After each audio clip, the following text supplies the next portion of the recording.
പേര് മനോജി, എൻ്റെ വീട് ഇടുക്കിയാണ്.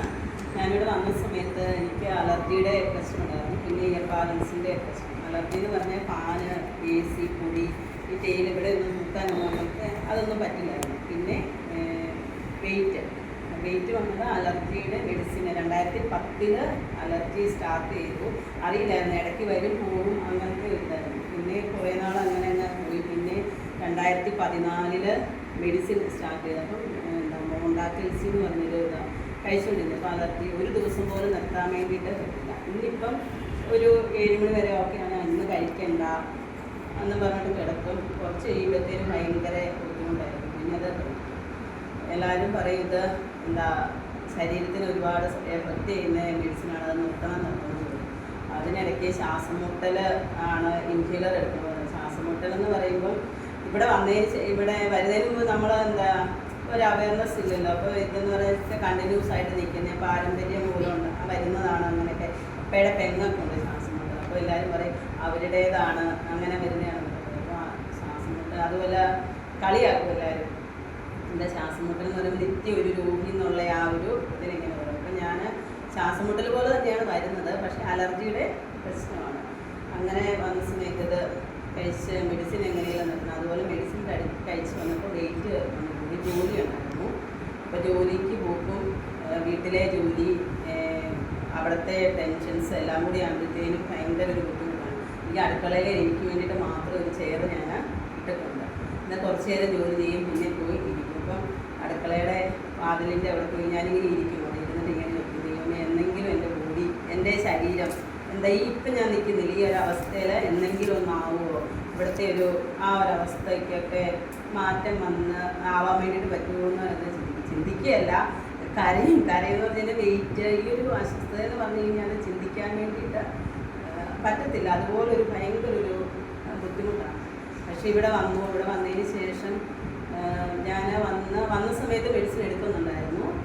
എടുത്ത ഒരാഴ്ച കൊണ്ട് തന്നെ ഞാൻ മെഡിസിൻ ആദ്യം ഒരു ദിവസം നിർത്തി, പിന്നെ അങ്ങനെ ഒരാഴ്ച കൊണ്ട് തന്നെ മെഡിസിൻ പൂർണ്ണമായിട്ടും ഇപ്പോഴും ഗുളിക സ്റ്റോക്ക് വാങ്ങിച്ച് വെച്ചേക്കും.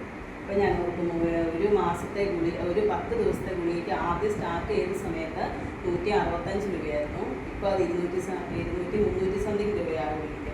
ഞാൻ 200 രൂപയാണ് ലാസ്റ്റ് വാങ്ങിച്ച സമയത്ത്. അപ്പം തീർന്നു കഴിഞ്ഞാൽ എന്ത് ചെയ്യും, നമുക്ക് വേണമല്ലോ എന്ന് പറഞ്ഞുകൊണ്ട് ഒരു സെറ്റ് കൂടുതൽ വാങ്ങിക്കില്ല. അത് ഇപ്പോഴും അതുപോലെ തന്നെ ഇരിക്കുന്നു. അത് പിന്നീട് ചെയ്യാൻ വേണ്ടിയിട്ട് വന്നിട്ടില്ല.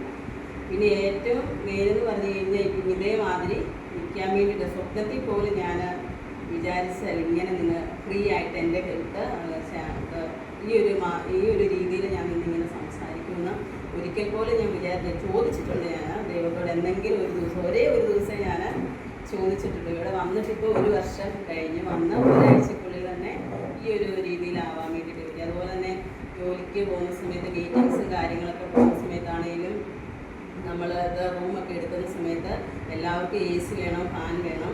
അപ്പോൾ നമ്മൾ അറിയാം ഈ ഒരു പ്രശ്നമുള്ളത് കാരണം കൊണ്ട് അവർക്ക് ഒന്നും പറയാൻ പറ്റത്തില്ല. എങ്കിലും അത് അഡ്ജസ്റ്റ് ചെയ്ത് ഇങ്ങനെ ഞാനിത് പുതപ്പ് തലക്കൂടെ ഇതിങ്ങനെ മൂടി അങ്ങനെ കിടക്കുന്ന ഒരു സിറ്റുവേഷൻ തന്നെ. അതുപോലെ തൂക്കാൻ വേണ്ടിയിട്ട് ചൂടെടുക്കുന്ന സമയത്ത് പറയും മേഡം തൂക്കണം, ഞങ്ങൾ തൂക്കോളാം, വയ്യല്ലോ എന്നുള്ള ആ ഒരു രീതി. ആദ്യമൊക്കെ ഭയങ്കര ഒരു ഇതായിരുന്നു, വയ്യാന്ന് നമ്മളെങ്ങനെ. പിന്നെ സ്ഥിരം കണ്ടിന്യൂസ് ആയിട്ട് കേൾക്കുന്ന സമയത്ത് നമ്മളൊരു രോഗി ആ ഒരു അവസ്ഥയിലോട്ട് ഭയങ്കര വല്ലാതൊരു ബുദ്ധിമുട്ടായിരുന്നു.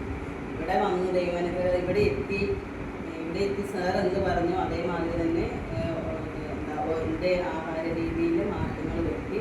ഒരാഴ്ച കൊണ്ട് തന്നെ മെഡിസിൻ നിർത്താൻ വേണ്ടിയിട്ട് പറ്റി, ഹെൽത്തി ആയിട്ട് ഇരിക്കാൻ വേണ്ടിയിട്ട് പറ്റി. ആഗ്രഹിച്ചതിലും ചിന്തിച്ചതിലും പ്രതീക്ഷിച്ചതിലും ഉപരിയായിട്ട് ആ ഒരു ഇതിലിങ്ങനെ ഇരിക്കാൻ വേണ്ടിയിട്ട് പറ്റുന്നുണ്ട്. ഇപ്പോൾ ഹാപ്പി ആയിട്ട് ശരീരം ഓക്കെ. ഇതുവരെ ഇവിടെ വന്നതിന് ശേഷം ഇന്നുവരെയും ഒരു മെഡിസിൻ പോലും അങ്ങനെ എടുക്കേണ്ടതായിട്ട് വന്നില്ല. പനി വന്നാലും എന്ത് തന്നെ വന്നെന്ന് പറഞ്ഞാൽ സാറ് പറയുന്നത് എടുക്കാൻ പറയുന്നത് ഞാൻ ശരി ഓക്കെ എന്ന് പറയും. പക്ഷേ എടുക്കാറില്ല. നമ്മുടെ പ്രഷർ അത് മാത്രമേ ഞാൻ ഇത് ചെയ്യാറുള്ളൂ. അല്ലാതെ ഒരു മെഡിസിൻ പോലും ഇന്നുവരെ എടുത്തിട്ടില്ല ഇവിടെ വന്നതിന് ശേഷം. ഇപ്പോൾ ഹെൽത്തിയായിട്ട് സാർ എന്ത് പറയുന്നു അതേമാതിരി തന്നെ ഫോളോ ചെയ്ത് പോകുന്നത് കാരണം കൊണ്ട് ഹെൽത്തി ആയിരിക്കും. പിന്നെ ഇവിടെ എല്ലാവരോടും പറയാനുള്ളൊരു കാര്യം, ദൈവാനുഗ്രഹം ഉള്ളവർ മാത്രമേ ഇവിടെ വരുള്ളൂ. അതെല്ലാവരോടും പറയുന്നൊരു കാര്യം, എൻ്റെ അനുഭവമാണ് പറയുന്നത്. അങ്ങനെയുള്ളവർ മാത്രമേ സ്റ്റേ ചെയ്യാറുള്ളൂ. പിന്നെ സാർ എന്ത് പറയുന്നു അതേമാതിരി ഇട്ട് നമ്മൾ മുന്നോട്ട് പോയാൽ നമുക്ക് ഹെൽത്തി ആയിട്ട് പോകാൻ വേണ്ടിയിട്ട് പറ്റും. പിന്നെ ഫാമിലിയിലുള്ളവർക്ക്